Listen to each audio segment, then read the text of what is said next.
Hi friends, welcome back to my channel. ఈరోజు ఈ వీడియోలో దోసకాయ టమాటా పప్పు ఎలా చేయాలో చూద్దామండి.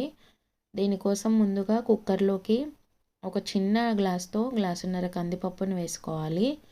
దీన్ని 3 సార్లు శుభ్రంగా కడుక్కొని తగినన్ని వాటర్ యాడ్ చేసుకోవాలి.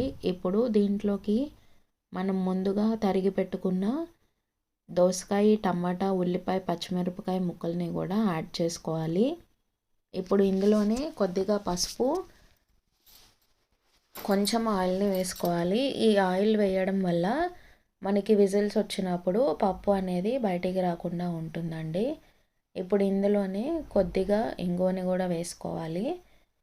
రుచికి సరిపడా ఉప్పు, కారంని కూడా ఇప్పుడే యాడ్ చేసేసుకోవాలి. అలాగే ఒక చిన్న నిమ్మకాయ సైజ్ అంతా చింతపండుని కూడా వేసుకొని కుక్కర్ మూత పెట్టేసుకొని మీడియం ఫ్లేమ్లో ఒక 6-7 విజిల్స్ వచ్చేదాకా పప్పుని ఉడికించుకోవాలండి. ఈ పప్పు ఉడికేలోపు మనం వేరొక స్టవ్ మీద పోపుని రెడీ చేసుకుందాము.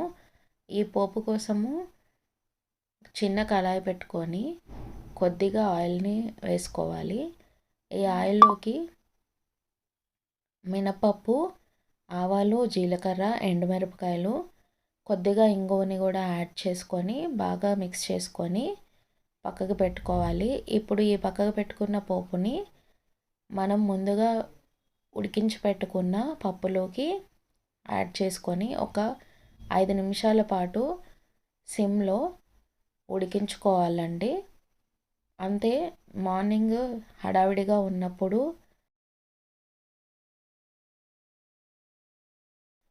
ఈ పప్పుని ట్రై చేసి చూడండి, చాలా క్విక్గా అయిపోతుంది.